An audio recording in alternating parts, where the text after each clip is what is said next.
Okay, just inviting Samantha, and now I'm going to invite Bob, Aaron.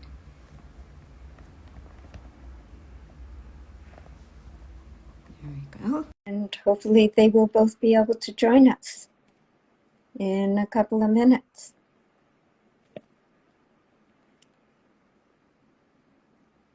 Okay. So here's Samantha.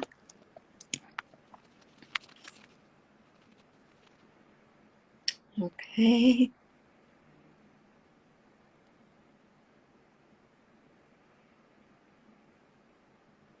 Right. It says that Samantha joined. Now I have Bob joined. Wait.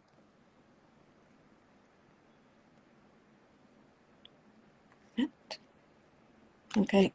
Hopefully this will work. Just waiting.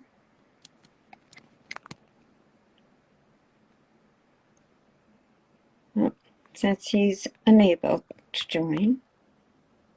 Hold on. Let me invite him again.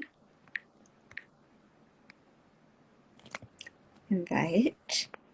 There we go. Huh. Says Samantha's not able to join. Well, let's see. Hopefully Bob Aaron can join.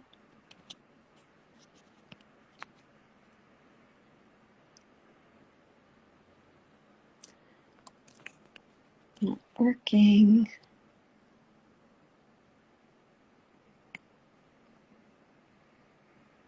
No.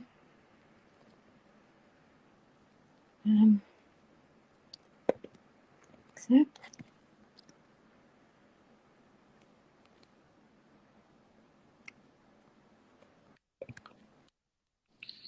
Oh, Hi.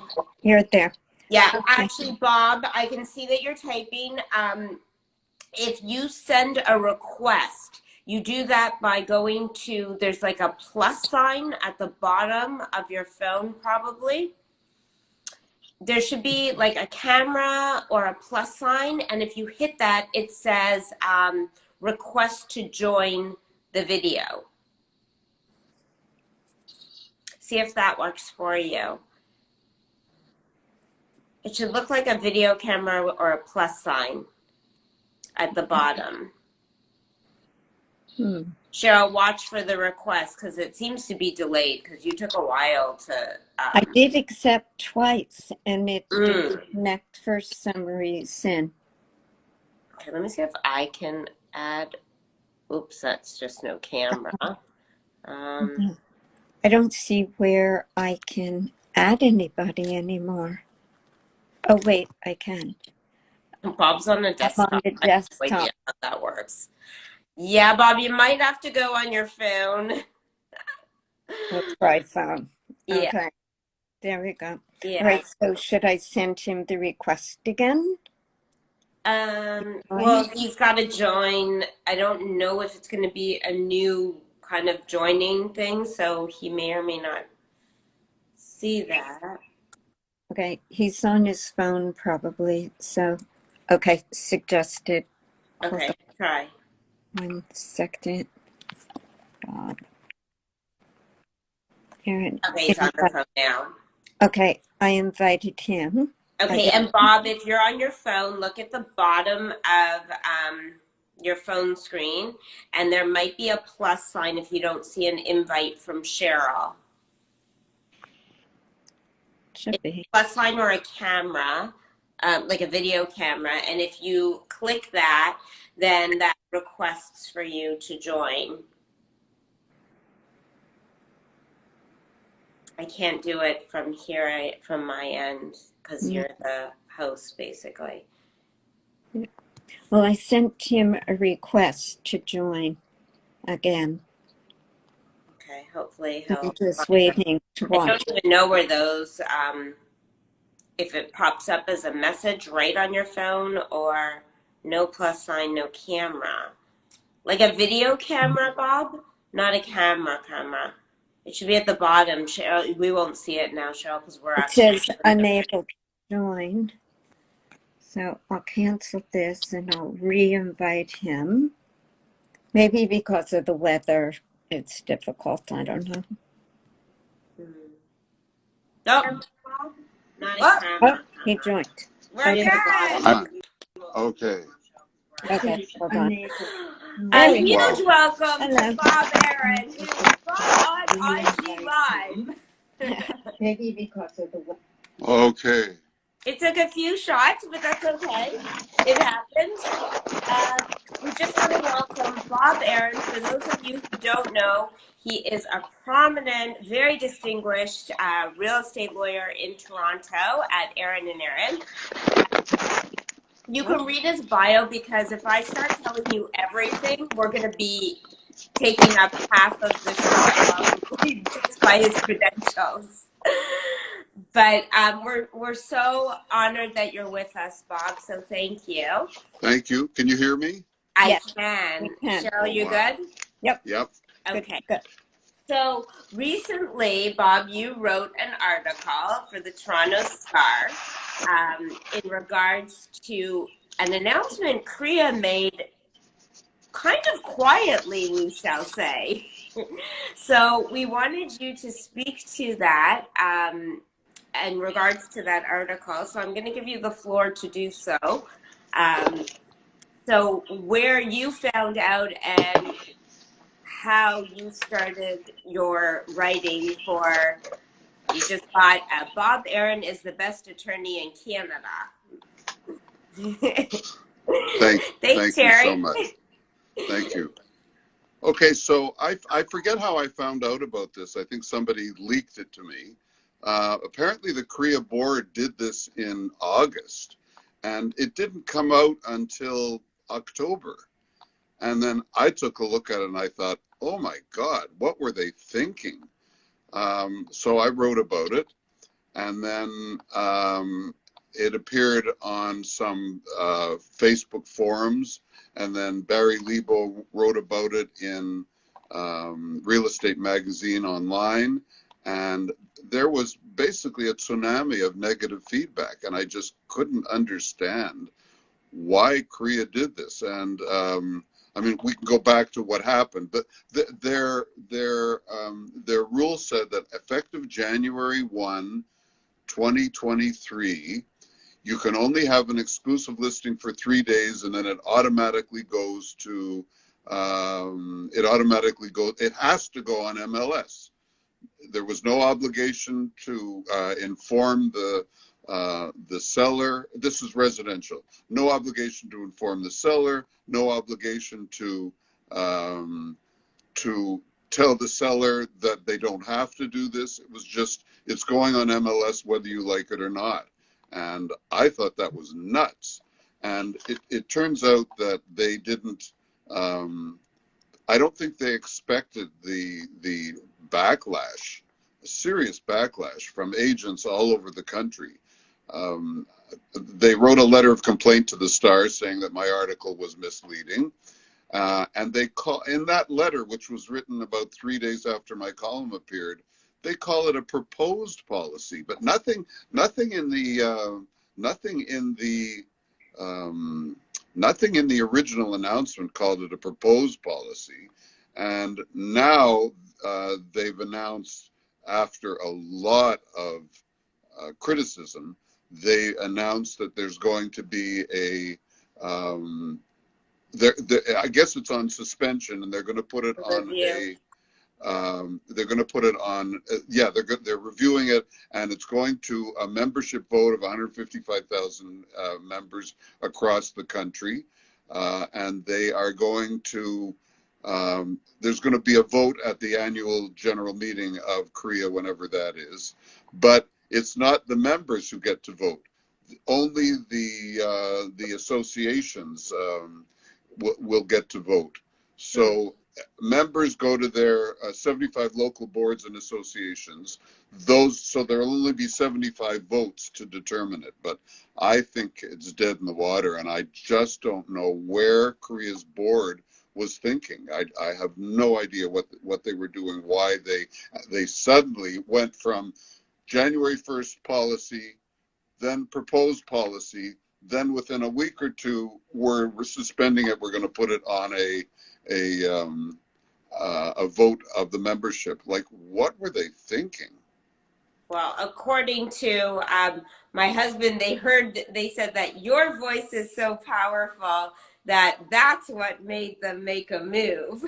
So, well, it didn't help that other agents and tons and tons of people on social media went berserk with this policy. And I'm sitting here as a lawyer and I'm thinking, what happens if my client doesn't want it to be on a public website? What happens if they are chronically ill sellers and they need to restrict people coming in? What happens if celebrities want only the very wealthy to come in and not just anybody to come in? What happens when there's a divorce?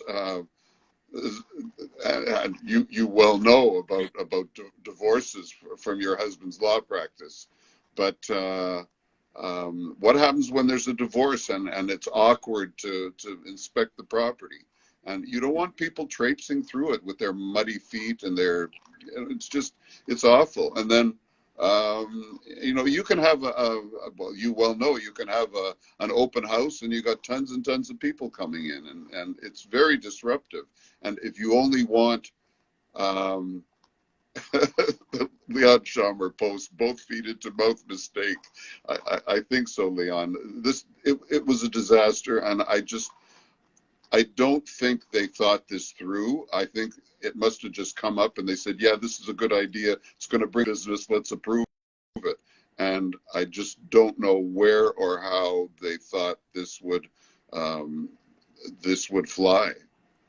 yeah, I don't think anybody knows where it stemmed from exactly and why, but as realtors, I think, Cheryl and I have an exclusive listing right now, and there's a lot of privacy that goes around that, and sometimes it's about timing of the market for us, and testing places. I mean, there's a variety of reasons why somebody chooses exclusive over MLS.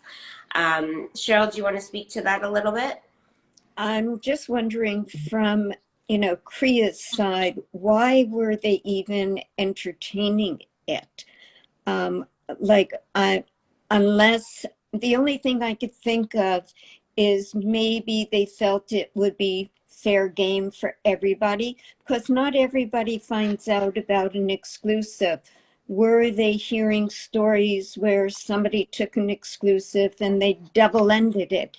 And were they doing the right thing by not exposing it to thousands of agents? That's the only thing that was one thing I thought And about. the stats. It can mess with the stats because Yes, they're not it does. included when we're doing, a lot of the appraisers go strictly on an MLS statistics. And a lot of agents, this is where you have to be careful with who you hire.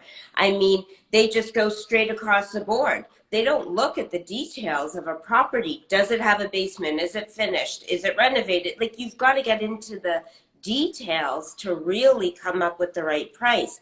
But if that number isn't even existing in the database for pricing, then you have a problem. That would be my only reason personally. I heard a whisper that there were some agents out west who went to the CREA board and said, we want to spread the business around, and we think it's a good idea if more agents get their piece of the pie instead of exclusive agents getting all the commission. And we think you should pass this because it'll be in our best interests. There was no thought here. It just completely went over their heads that, I hate to say it, but you got to take instructions from the client. You got to take instructions from your seller. You have to ask the seller, How do you want this marketed? Do you want it marketed exclusively? Here are the benefits and the disadvantages, or do you want it on MLS? And there are many reasons why. I agree with Kriya. There are many reasons why somebody would want a property on MLS. It's a great device. It's a great system. It has its function, but it doesn't apply to every single. It doesn't apply to every single case. If somebody, for example, has a dog or a cat in the house, you don't want people traipsing through. You don't have to get rid of the pet for the showings. If you want to limit it, or you might have an agent who has an expertise in a little pocket of your particular town, and you know or in a condominium, for example. Often in condominium buildings, there's one agent who usually does the whole building, and you don't want it to go public because you don't want people traipsing in, and that one agent may have a list of people who are just ready to buy in that building. And I think Kriya did not think of the public interest here. I think they just thought of their own interest. And I'm hopeful, based on what I hear, that it's going to die a painful but quick death. But it really wasn't. I mean, if you're saying it was back in August, I mean, I came across your article and I'm just reading. I'm like, oh no. And then I saw your name at the bottom. I'm like, okay, now I got to reach out to Bob because I need to know where did this come from? And then, I reached out and shared it with Michael Callis to speak about it. So we haven't had a chance to go there yet, but he actually asked me to send this video to him after, so he'll watch this and see. But I'm not sure where they asked anybody about it. And I think that is, if you're going to have people representing you, then no different than somebody hiring us as agents, you just want to be sure that somebody, like they're representing your best interest, just like you said in this situation. You're, as a seller, you're hoping your agent is going to give you options, not just tell you exactly what to do, which is basically what they did here. They just made a decision. Yep. And it's interesting. The document is called a Realtor Cooperation Policy, and it's dated August 2022, but it didn't really get publicity until October. So where was it for 2 months? There was no consultation. I'd really like to see the minutes of the Korea board when they discussed this. I can't imagine that they spent more than 10 minutes on this. Sure, it looks good. They have their reasons. Oh, it'll get greater exposure, marketing tactics. Limited exposure diminishes the efficiency of the MLS system. Well, the MLS system isn't for everybody. I think the public has to decide. Each individual seller of residential property has to decide. It's just bizarre. I think it falls also into a realtor's strategy. I mean, we all have to have a strategy. If we did the same thing, then it wouldn't separate us from anybody. So we do need to have options, like you said, and create that strategy. Sometimes the strategy is that we do ultimately end up on MLS. Absolutely. But there's a period of time that we go exclusive for a variety of reasons. Cheryl, it sounds like you have something to say. I think especially now with the timing of the year and the way that the market is, some people are saying, I want to, you have a group of agents that you think may or may not be interested in my home. That's fine. We'll do it exclusive, but yet it's not going to be, tired because it's on MLS for a certain length of time. So you're exposing it. If it sells, great. If not, then take it off the market. And then they, bring it out in the springtime. So they have to have the option. I think what it is that they were taking the choice away from the individual owner. Samantha, can you imagine going to your client, taking a listing, and saying, by the way, whether you like it or not, this is going on MLS 3 days after it's marketed. And the client says, absolutely not. I got a million reasons why that's not happening. And then you say, sorry, I might get kicked out of Korea or my brokerage or whatever. Like there was nothing in here that said if an agent follows the client instructions and not the Korea policy, what happens? Could they get kicked out of Korea? Could the brokerage get kicked out of Korea? There was no thought given to what happens if the client's wishes override the new Korea policy. Yeah, and I think going back to Cheryl's point, we're in a transitional market right now. The headspace, you know, a year ago, let's say, even 6 months ago, was I need to get into the market. Like a property comes to the market and somebody will, a buyer's headspace is, I better put an offer in or I'm going to lose the house. Now they're functioning from a place of, I better lean back and wait because the price might go down. So they're functioning, the buyer's functioning from a different headspace.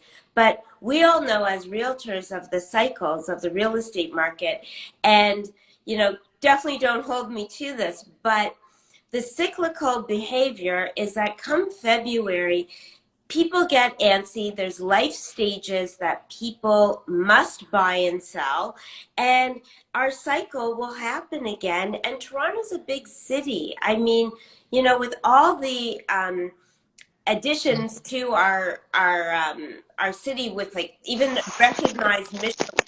I mean, it's a growing city. We're not regressing. We're only growing. So the market will come back, and they have to decide when to sort of get in and not wait till everybody else does. Because I think Michael Callis used this word, herd mentality. The minute, and we've experienced this with a listing recently, the minute we're pushing people, we're like, just put the offer in. And, you know, and the minute there's an offer, that's when somebody else comes. What were you waiting for? Competition? What's the point? I see in the chat function, Ellie Burns says, what is the policy? So if I can just give a quick snap. The policy is, they call it a realtor cooperation policy. Realtor cooperation policy. Shouldn't it be a client cooperation policy? Anyway, what it says is, within 3 days after taking a residential listing, the property has to go on MLS whether the client likes it or not, because that's the agent's requirement under the Korea membership. And so exclusives are for 72 hours, and that's it. It's got to go on MLS. And there was no obligation to tell the client. There was no obligation to tell the seller that it's going on MLS. It's just, here it is going on MLS. And Ellie, that's the policy. But it's under the guise of a realtor cooperation policy. And it says in this policy from Korea, as realtors have a legal obligation to act in the best interest of their clients, which is also provided for in the Realtor Code. This policy requires realtors to place their listings on the MLS within a brief period of time. Well, who determines the best interest of the clients, the realtor or the client? I think it's the client. Did it say in there that you would be allowed to explain, you would be able to get something written by the seller, that you explain to them the pros and cons, and if they still wanted to remain on an exclusive, they would then be able to, because you had something in writing saying that you explained what the benefits were to go to MLS? No. And that's where the big problem is. It says here in black and white, within 3 days of public marketing, realtors must place the listing on their board association MLS system for cooperation with other realtors. And there's only 3 exemptions: commercial property, rental property, or new construction. Listings and developments with multiple properties. Those are the only exemptions. And so in answer to your question, no, there were no exemptions. It goes on MLS whether the client likes it or not. And I thought, oh my God. That just goes against all, That just doesn't make sense. So But who are the people on the board? What were they thinking? Where was the consultation with the 155,000 members? From the comments that I've seen online and the emails I've received, I don't think there was any consultation on a policy which would affect every single realtor in the country, 155,000 people, and there was no consultation. Like, what were they thinking? This is so fundamental to what you do in your careers. I don't understand it. I don't think they consulted with anybody, and they just made a decision, which unfortunately for them wasn't the best idea because the backlash is definitely there. So we're going to hope that they review this with a different headspace. And after reading articles such as yours, which, by the way, everybody, you can find it online on Bob's site at aaron.ca, and I believe it's under your media. Yeah. And there's I believe it was October, I know because I think it was my brother's birthday. It was October 26th. 26. Yeah. It was on. So Yeah. like you said, like months after you responded within days of finding out, but months after a decision was made. And when I brought it to people's attention, they had no idea what I was talking about. So clearly it was not nobody was informed about this, or we all weren't looking at our inbox. Well, I think, you don't want to tell your members about this. I think the good thing Wow. is that the realtors have strong enough voices, and people such as yourself, Bob, voice is very strong, and people listen when Bob Aaron speaks. Thank you. But Yes. you know what? My goal as a columnist for Canada's largest newspaper is to take the view of the public, of the reader, of the person Layman. who was buying and the layman, the person who's buying and selling real estate. Right. I don't write to create advantage for lawyers or agents. I'm there for the public.